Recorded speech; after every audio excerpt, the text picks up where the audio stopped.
Hello friends, this is Shalini Srivastava. स्वागत है आपका टीचिंग लर्नर्स में। तो कैसे हैं आप लोग? उम्मीद है कि आप लोग बढ़िया होंगे और आपकी पढ़ाई अच्छी चल रही होगी।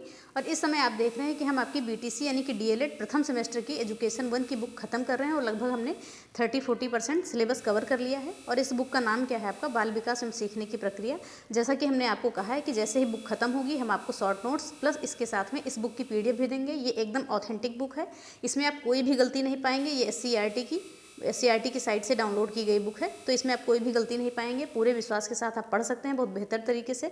और यहाँ से आपके 100% क्वेश्चन बनने की संभावना है। 95% लगभग क्वेश्चन आपके यहीं से बनेंगे। ठीक है, तो बाकी चीज़ें हमने जैसा कि आपको पहले वीडियो में बता दी थी। तो हम आते हैं, देखते हैं हमने कहाँ तक पिछले वीडियो में पढ़ लिया था। बहुत बेहतर तरीके से हम पढ़ रहे हैं।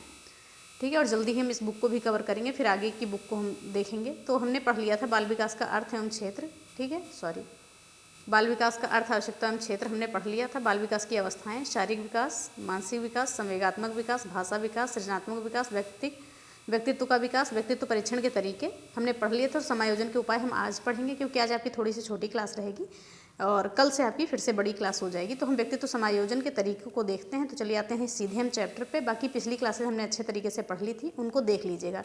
ओके, तो चलिए, उम्मीद करते हैं कि आपको क्लास हमारी पसंद आ रही होगी, जैसा कि हम बता रहे हैं आपको। और अगर आप हमारे चैनल पर नए हैं तो प्लीज़ चैनल को सब्सक्राइब करें और ज़्यादा से ज़्यादा शेयर करें, क्योंकि जब आप शेयर करेंगे तभी हमारा मोटिवेशन आएगा। और रही बात पीडीएफ की, तो अगर आप लोग का सपोर्ट बना रहा तभी हैंड रिटन नोट्स आपको मिलेंगे, नहीं तो बुक की ही पीडीएफ आपको आपके टेलीग्राम चैनल पर मिल जाएगी। ओके, और टेलीग्राम चैनल हमारे डिस्क्रिप्शन में लिंक मिल जाएगी, तो वहाँ से आप ज्वाइन कर सकते हैं। चलिए, हम कहाँ देख रहे थे? ये तो व्यक्तित्व हो गया। हम देख रहे थे व्यक्तित्व का समायोजन हमें देखना है। हाँ, परीक्षण के तरीके और समायोजन के उपाय। तो परीक्षण के तरीके हमने देख लिए थे। अब देखते हैं व्यक्तित्व का समायोजन। ओके, चलिए अब यहाँ से हम देखते हैं। चलिए आते हैं सीधे चैप्टर पे, ध्यान से देखिएगा। देखते हैं व्यक्तित्व का समायोजन, एडजस्टमेंट ऑफ पर्सनालिटी। तो मनुष्य एक सामाजिक प्राणी है, जैसा कि सब लोग जानते हैं। मनुष्य एक सामाजिक प्राणी है। वह अंत समय तक समाज में ही रहना चाहता है। वह उसी समय अधिक प्रसन्न दिखाई देता है जबकि वह स्वयं की रुचि, पसंद और अभिवृत्तियों वाले समूह को प्राप्त कर लेता है। कहने का मतलब है कि मनुष्य एक सामाजिक प्राणी है। वह समाज में रहना पसंद करता है जहां उसके ग्रुप के लोग दिखें। ठीक है, जहां उसकी रुचि के, पसंद के, अभिवृत्ति वाले लोग दिखें या समूह मिले, तो वैसे व्यक्ति जो है वैसे समाज में रहना पसंद करता है। इस व्यवहारिक गतिशीलता का ही नाम समायोजन है। जब व्यक्ति अप्रसन्न दिखाई देता है तो यह उसके व्यवहार का कुसमायोजन है। यानी व्यक्ति अगर प्रसन्न है तो समझिए वो समायोजन है उसका व्यवहार का। अगर नहीं प्रसन्न है तो समझिए व्यवहार का कुसमायोजन है, यानी समायोजन नहीं है। अब समायोजन का हम अर्थ जानते हैं कि जब व्यक्ति गतिशीलता का प्रयोग आवश्यकताओं की पूर्ति और आत्मपुष्टि के लिए करता है तो इसे समायोजन की प्रक्रिया कहा जाता है। क्या कहा गया है कि जब व्यक्ति गतिशीलता का प्रयोग आवश्यकताओं की पूर्ति और आत्मपुष्टि के लिए करता है तो इसे समायोजन की प्रक्रिया कहा जाता है।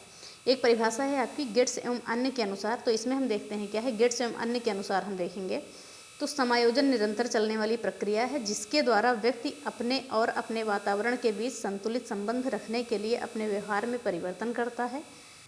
ठीक है, कहने का क्या मतलब है? गेट्स एवं अन्य ने कहा है कि समायोजन निरंतर चलने वाली प्रक्रिया, यानी कि व्यक्ति हमेशा समायोजन ही करता रहता है। ठीक है, जिसके द्वारा व्यक्ति अपने को, यानी अपने आप को और अपने वातावरण के बीच संतुलित संबंध रखने के लिए व्यवहार में परिवर्तन करता है। यानी व्यक्ति हमेशा व्यवहार को अपने परिवर्तित करता रहता है कि जैसा समाज होता है वैसे वो रहना चाहता है, यानी कि वैसे रहना भी चाहिए, क्योंकि समाज के हिसाब से व्यक्ति को अपने हिसाब से संतुलित कर लेना चाहिए, परिवर्तित कर लेना चाहिए। तो उम्मीद करते हैं आपको चीज़ें समझ में आ रही होंगी। इस प्रकार स्पष्ट होता है कि व्यक्ति स्व-विकास के लिए प्रेरकों की सहायता से परिस्थितियों पर विजय प्राप्त करता है। ठीक है, अब समायोजन की प्रविधियाँ आपकी हैं, इसको देख लीजिए क्या है ये। तो यानी कि मेथड्स ऑफ एडजस्टमेंट। तो समायोजन को प्रभावित करने में निराशा, मानसिक संघर्ष और तनाव प्रमुख कारक होते हैं। ठीक है, ये तीनों अपने दुष्प्रभावों के कारण व्यक्ति को कुसमायोजित व्यवहार करने को बाध्य कर देते हैं। अतः इन तीनों पर विजय प्राप्त करना ही व्यक्ति को समायोजित करना हो जाता है। कहने का क्या मतलब है? अतः इन तीनों पर विजय प्राप्त करना ही व्यक्ति का समायोजित करना हो जाता है। कौन कौन सा? निराशा, मानसिक संघर्ष और तनाव, इन तीनों को। ठीक है, अब इसकी हम विधियां देखते हैं कौन कौन सी हैं। पहली क्या है? प्रत्यक्ष विधियां। और प्रत्यक्ष विधियों के अंतर्गत हम देखते हैं क्या क्या चीज़ें आती हैं।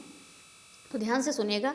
जब व्यक्ति चेतनावस्था में रहकर समायोजन को स्थापित करने के लिए प्रयत्न करता है तो वे प्रत्यक्ष विधियों के अंतर्गत माने जाते हैं। यानी कि व्यक्ति चेतनावस्था में है और वो समायोजन कर रहा है तो ये क्या हो गई? प्रत्यक्ष विधि हो गई। इन उपायों को लागू करने में वह अपना विवेक, तर्क शक्ति, बौद्धिक क्षमता आदि का सहारा लेता है। इन विधियों का प्रयोग विशेष रूप से समायोजन की किसी विशेष समस्या के अस्थायी समाधान के लिए किया जाता है। इन उपायों के अंतर्गत निम्नलिखित विधियां आती हैं। कौन कौन सी विधियां आती हैं? पहली क्या है कि समस्या का समाधान, यानी किसी भी समस्या का समाधान करना। व्यक्ति अपनी आवश्यकता पूर्ति में आने वाली बाधाओं को समाप्त करने का चेतनात्मक प्रयत्न करते हैं। यदि इस प्रकार से बाधा समाप्त हो जाती है तो उसका मानसिक तनाव समाप्त हो जाता है। इस चेतनात्मक प्रयत्नों के अंतर्गत अभ्यास और लगन महत्वपूर्ण कार्य करते हैं। ठीक है, किसी भी समस्या को समाधान करने में तो ये सारी चीज़ें हैं।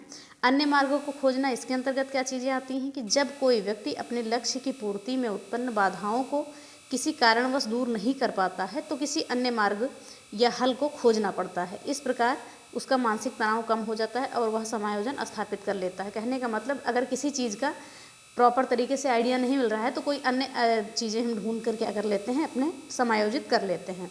उद्देश्य में परिवर्तन की बात करें कि जब व्यक्ति अपने लक्ष्य एवं उद्देश्य में सफल नहीं हो पाता है और न उत्पन्न बाधाओं पर विजय प्राप्त कर पाता है तो वह उस उद्देश्य को त्याग कर समानांतर उद्देश्य को ग्रहण कर लेता है। कहने का क्या मतलब है कि अगर कोई व्यक्ति है अपने लक्ष्य और उद्देश्य में नहीं सफल हो पाया है और अपनी बाधाओं पर विजय नहीं प्राप्त कर पाता है तो क्या करता है, अपने उद्देश्य को त्याग कर समानांतर उद्देश्य को ग्रहण कर लेता है, यानी अपने उद्देश्य बदल देता है। फिर देखते हैं विश्लेषण एवं निर्णय।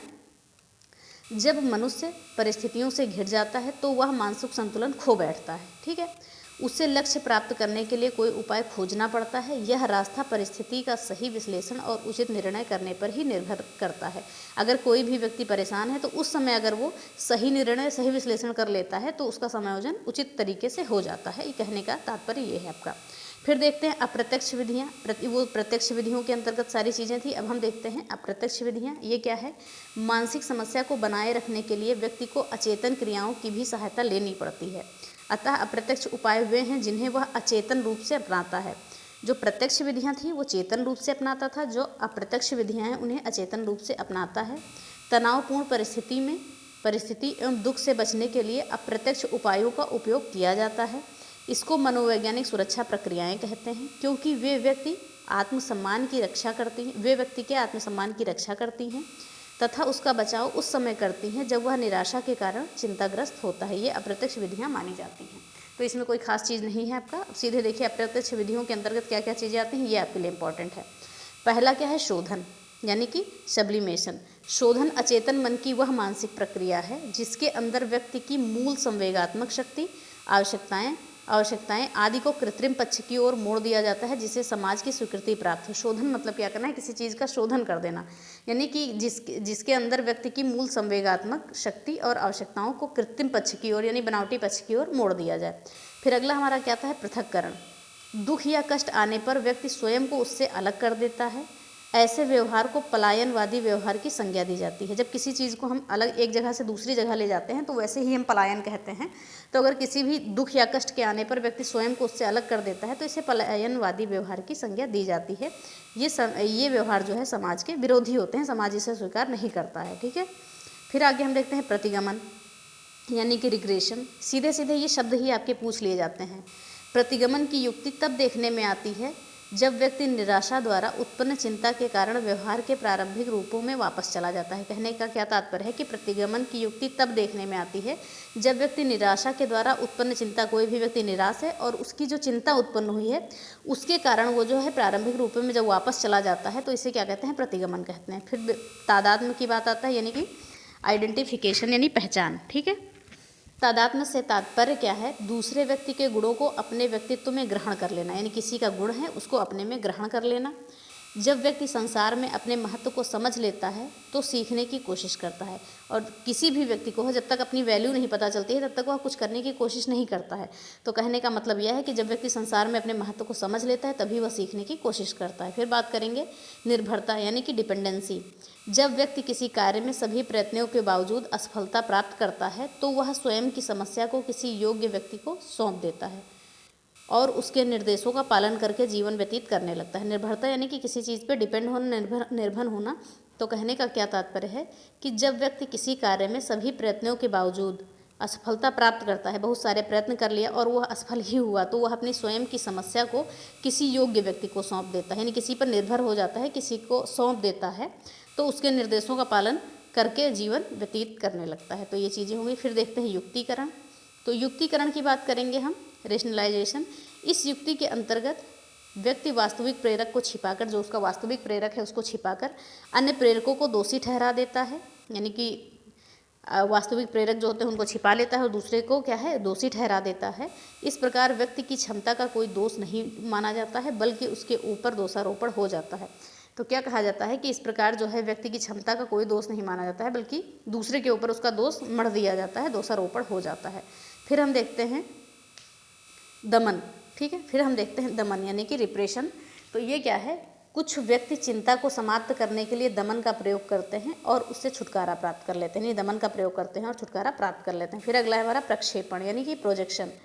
तो क्या है, प्रक्षेपण का कार्य चिंताजनक आवेगों से रक्षा करता है। प्रक्षेपण का कार्य चिंताजनक आवेगों से रक्षा करता है। इस युक्त के अंतर्गत किसी अन्य प्रेरकों को थोप कर संघर्ष के स्रोत को छिपा लिया जाता है। प्रक्षेपण यानी किसी चीज़ पे कोई चीज़ छाप देना, थोप देना। तो इस युक्त में क्या हो जाता है, किसी अन्य प्रेरक को थोप कर संघर्ष के स्रोत को जो है छिपा लिया जाता है। तो दो विधियाँ हमने देख ली, प्रत्यक्ष और अप्रत्यक्ष। तीसरी हमारी विधि है कौन सी, क्षतिपूरक विधियाँ, ठीक है। तीसरी विधि हमारी कौन सी है, क्षतिपूरक विधियाँ। चलिए आगे हम देखते हैं। क्षतिपूरक विधियाँ कौन सी हैं हमारी, यह प्रकृति का नियम है कि वह मानव को किसी क्षेत्र में सफल और किसी में असफल बताती है। जाहिर सी बात है, कोई व्यक्ति सफल कोई असफल होता है। अतः जब वह एक क्षेत्र में असफल या स्वयं में कमी अनुभव करता है तो अन्य क्षेत्र में सफलता प्राप्त कर लेता है। कोई भी व्यक्ति है, कहीं पे असफल होगा तो कहीं पे सफल होगा। इस प्रकार से उत्पन्न तनाव समाप्त हो जाता है। इस विधि को प्रत्यक्ष एवं अप्रत्यक्ष दोनों ही विधियों के लिए प्रयोग में लाया जाता है, यानी कि क्षतिपूरक विधियाँ जो हैं प्रत्यक्ष एवं अप्रत्यक्ष विधि दोनों इसमें प्रयोग की जाती है। कहने का मतलब है कि जैसे व्यक्ति किसी चीज़ में असफल हुआ तो दूसरी चीज़ में सफल हो गया, यानी कि उसकी क्षति जो है पूर्ण हो गई, उसकी हानि जो है पूर्ण हो गई। फिर अगला हम देखते हैं आक्रामक विधियाँ, ठीक है, अग्रेसिव मेथड। आक्रामक विधि से तात्पर्य व्यक्ति द्वारा उत्पन्न विरोधात्मक व्यवहार से, कोई भी विरोधात्मक व्यवहार है व्यक्ति उससे तात्पर्य इसका है जिससे उसके द्वारा बाधा या रुकावट का आक्रामक व्यवहार के द्वारा सामना किया जाता है, ठीक है। कोई भी उसकी ज़िंदगी में बाधा आती है, रुकावट आती है तो उसको आक्रामक तरीके से उसका सामना करता है। इस विधि से व्यक्ति का मानसिक तनाव शिथिल होकर समाप्त हो जाता है, ठीक है। इस जो है विधि से व्यक्ति का मानसिक तनाव शिथिल होकर समाप्त हो जाता है। आक्रामक उपायों को प्रत्यक्ष एवं अप्रत्यक्ष दो रूपों में प्रयोग किया जाता है। प्रत्यक्ष आक्रामकता वह है जिसमें व्यक्ति उसी व्यक्ति या वस्तु पर आक्रमण करता है, ठीक है। प्रत्यक्ष आक्रामकता में क्या हो जाता है कि वो व्यक्ति जो होता है उसी व्यक्ति या वस्तु पर आक्रमण करता है, यानी उसी पर आक्रामक होता है जो उसके असंतोष का कारण होती है, ठीक है। सीधे सीधे उस पर आक्रमण कर देता है। लेकिन अप्रत्यक्ष आक्रामकता क्या है, जिसमें व्यक्ति असंतोषजनक परिस्थिति पर आक्रमण न करके अन्य ढंग से आक्रामक व्यवहार करके मानसिक तनाव को दूर करता है, ठीक है। तो ये प्रत्यक्ष अप्रत्यक्ष सारी चीज़ें हो गई। ये व्यक्तित्व समायोजन के हो गए, तो ये चैप्टर आपका यहीं पे ख़त्म होता है, ठीक है। तो आज ये छोटा सा ही चैप्टर था आपके लिए, तो और हम आगे हम लेके आएंगे आपके लिए बड़े जैसा कि हम समय दे रहे हैं, पूरा चैप्टर एक ही दिन में ख़त्म करने की कोशिश करते हैं, तो आज थोड़ा समय कम है। वैसे भी आपका ये चैप्टर ख़त्म हो गया, अब अगला चैप्टर हमारा व्यक्तिगत विभिन्नता होगा। तो उम्मीद करते हैं कि थोड़ी सी क्लास छोटी है, थोड़ा सी स्पीड में भी आपने सुना होगा। तो क्लास अगर पसंद आई होगी तो प्लीज़ लाइक करिएगा, शेयर करिए और चैनल को सब्सक्राइब करें, साथ में बेल आइकन दबाना ना भूलें। और ऐसे ही हमारा सपोर्ट करते रहें हम आपको। जैसा कि हमने कहा है कि बुक ख़त्म होने के बाद हैंड रिटन नोट्स देंगे, वो नोट्स कितनी कारगर होगी वो आप खुद ही जानेंगे, ठीक है। तो चलिए, धन्यवाद, जय हिंद।